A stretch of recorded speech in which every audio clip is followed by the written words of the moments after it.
They told me I was a fool, and in the glow of the stage lights as the last feeble note of my voice faded, I saw it reflected in their eyes.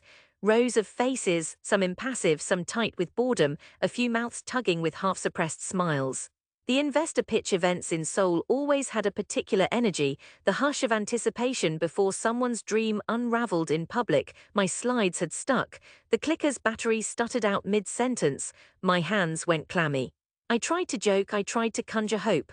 Imagine a story beyond language, I said, a film about longing that connects you with silent moments instead of spectacle. Silence, then slow claps, polite like rain on tin. I stepped off the stage wishing I could vanish. Outside, as fluorescent bulbs shivered overhead, my sister called. Well, her voice was never cruel but always sharp, arching with expectation. Our family chat was a chorus of disapproval, uncles who managed logistics companies, aunts with dental clinics. I was the misfit, the one who turned down desk jobs and wedding banquets for God knows what. I told her it went bad.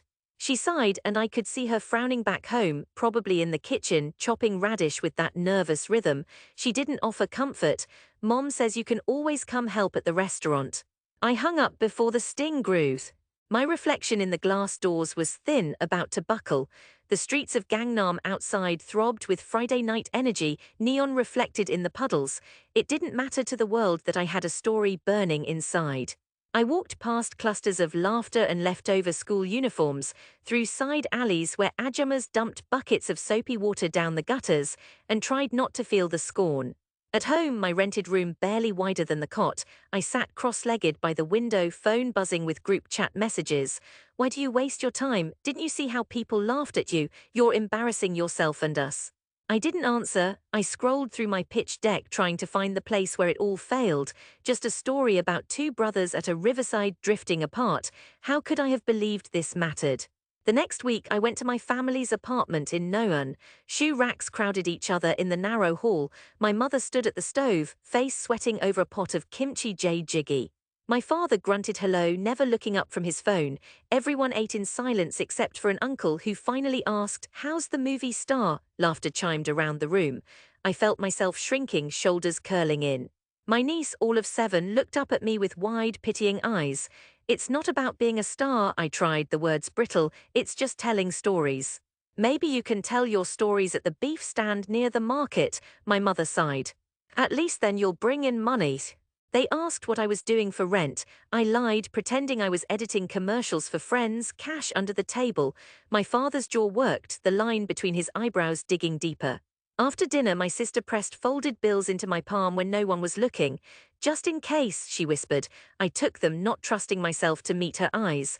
Every night after work at the coffee shop, I wrote scripts in the lull between midnight and dawn, body humming with caffeine, mind thumping with fear.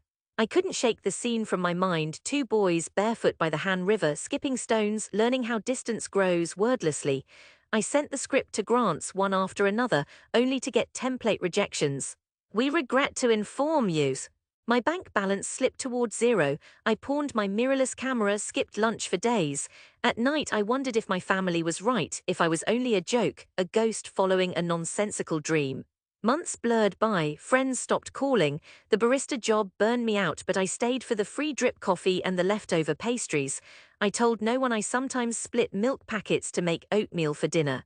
One rain-slicked evening, I got an email from a small arts fund in Busan. "We loved your intimacy with silence and space." A grant, modest, but enough for equipment rental, subway fare, fast meals for a volunteer crew. My throat burned. I stared at my phone, afraid the words would vanish. My parents weren't impressed. "It's still just a hobby grant," my father said. Even my sister just murmured, "That's good," distracted, sweeping her toddler's toys. But on weekends, a handful of friends and acquaintances, some hopeful, others just bored, gathered with me at the riverside, lugging a borrowed camera and light reflector. We shot in biting spring winds, hands trembling on the equipment. 2 young actors, a university sophomore and his little brother, came every Saturday quietly grateful for the rice balls I handed out. We shot in silence, letting the city's noise be our dialogue. The actors sat together on stone steps, shoulders touching, then slowly distancing. I caught the flicker of loneliness in the older one's eyes, the confusion in the younger's. I felt everything inside me, the childhood humiliation, the street mockery, tangling in those quiet frames. The shoot ended in a dusk haze, the sound of water moving under the bridge. I spent weeks editing in my room, thick with the smell of instant coffee and sweat. I didn't show it to anyone. I entered it into short film festivals, shaking each time I pressed send. My parents didn't ask. In family calls, I became a background hum. My cousin got engaged, someone bought a car, a niece learned piano. I watched the chat from a distance. Then months later, a call from the Seoul Independent Film Festival woke me. "Congratulations," a woman said, her voice careful. "Your film is in official selection. We'd like you to join a director Q&A." I said yes, chest thudding so hard I had to sit down. It felt unreal. My film, mine, would screen to crowds who didn't know or care about me. It almost felt like forgiveness or a permission to breathe. I messaged my family chat. "My film will premiere at SIFF next month. I have 2 tickets if anyone wants to come." No response all day, but that night my sister wrote back. "Mom and Dad coming, you too nervous to go alone?" I stared at the phone, unsure if I should laugh or cry. The weeks before the screening were a nervous blur. I took solace in the routine of work, making espresso shots and sweeping floors. The barista job ended the day before the festival, my boss bowing slightly, handing me an envelope of cash. "Chase something better," she said gently. The screening was at a refurbished theater in Hongdae. I arrived early, clutching my director's badge, sweating through my collared shirt. My parents and sister stood outside the marquee, unsure, my mother clutching her purse, my father smoothing his hair, shoes freshly polished. Inside, the seats filled quickly, festival types in thick glasses and all black, families clutching bouquets, some faces just curious. My parents sat in the middle, stiff and silent. My sister glanced at me, eyes wide. When the lights finally dimmed, my hands trembled in my lap.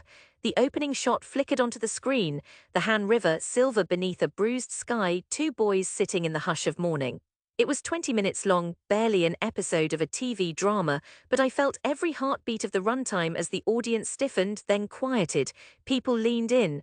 I watched my mother, her hands clasped in her lap, lips slightly parted. There came the scene I had sweated over most. One brother stares after the other's retreating figure, tears pooling but never falling, the city's hum against his silence. When the credits rolled, there was no burst of applause at first, just a hush, deep and sharp, as if the room was holding something fragile. Then real clapping, sparse, then swelling, directed at the screen. People around my parents looked at them, someone murmured, "That's his family." My father looked down, my mother's eyes glittered. Afterward, in the lobby, a cluster of viewers pressed in, congratulating me, asking about the actors, the choice of silence. A critic from an indie magazine wanted an interview. My mother gripped my elbow and whispered, "You made this." "Really?" She was not mocking, not even questioning. There was awe in her eyes, small and trembling. My father stood at the edge, stiff, until a festival juror approached. "Are you his family?" the juror asked, bowing. "The judges want to meet the team." My parents nodded and followed behind me, awkward and unspeaking, as we went backstage. There, under brighter light, a panel praised the authenticity of my film, the painful vulnerability. My crew, the 2 actors, a couple of tired friends, hugged me grinning, eyes glistening. Someone handed me a certificate. After the fuss, my family and I wandered the streets. The official flower bouquet pressed between my arm and my mother's. My father walked ahead, silent, until he finally said, "People liked it." We found a noodle shop lit by a single golden bulb. As we ate, they asked questions, careful at first. How long did it take? How did I find the actors? How does a film get to a theater? I answered quietly, feeling their curiosity as something tentative, like hands feeling their way in the dark. Finally, my father said, "You made the family proud today." His voice was low, as if the words cost him something. My mother nodded, blinking back tears. The next day, in the family group chat, my sister posted a photo of the 3 of us at the theater, me holding the film certificate. The chat lit up, congratulations from cousins who'd never messaged me before, comments about my hidden talent. I spent weeks after that catching my breath, the first invitations to show the film elsewhere, messages from other young directors. Requests for interviews, questions about what I was working on next. The slice of belief the festival gave me changed the shape of my days. I met producers, started writing again at night, not with dread but hope. Yet my mind kept returning to the faces of my family in that dark theater, watching my world instead of ridiculing it. Months passed, I visited more, sometimes joining them for dinner in Noan. My mother stopped asking about finding a real job. My father once invited me to his office to show his co-workers the festival video, awkward and proud, but the sense of difference never truly went away. I understood they still didn't comprehend why I needed to do this, only that perhaps they could respect it. Their skepticism was replaced not with full faith but with acceptance. The city changed around me. I moved into a slightly bigger room above a bakery, the smell of yeast and sugar drifting upstairs in the morning. I started mentoring university students, coaching short film clubs. In the low light of evening, Seoul still felt vast, crowded with possibility. Years went by. My first feature, a follow-up, was funded by a small investor who remembered my short at SIFF. The shoot was difficult. One actor broke his arm, the location was lost to a condo bid, but it finished and found its way to international festivals. When it premiered in Busan, my entire family came. My mother wore her nicest blouse, my father polished his shoes again. There were no jokes about beef stands, no comments about wasting time. When the credits rolled and people stood to clap, my father reached over and squeezed my shoulder for the first time that I could remember. Even when I was a boy, he had not been this open. My mother sobbed, pressed her face into my sister's arm. I returned then to my childhood home in Noyon, the room still cluttered with old shoes and memories. My father, now slower with age, poured me tea. My mother set out snacks. My niece in high school confessed that she wanted to study art, not medicine. I told her to do it, to try, even if nobody else believed. After she left, my father said, "You know, it's difficult to change what we think we know. But you did it, you changed us too." Outside, Seoul pulsed, buses idling, neon flickering, the faraway echo of a motorbike. I felt the ache of my last years, the weight of all those dismissals and jeers. I saw myself on that investor's stage again, voice cracking, face burning, nothing but rejection. But I was here, returned and remade in the smallness of my family's kitchen, the city stretching out beyond. Their skepticism had built the fire in my chest. Their slow acceptance was harder than applause and gentler. I realized I no longer needed them to see everything I saw. All I wanted now was to keep making, to chase that silence by the river, to believe in the stories still just beyond words, as the city rolled on, bright and indifferent, but somehow full of possibility.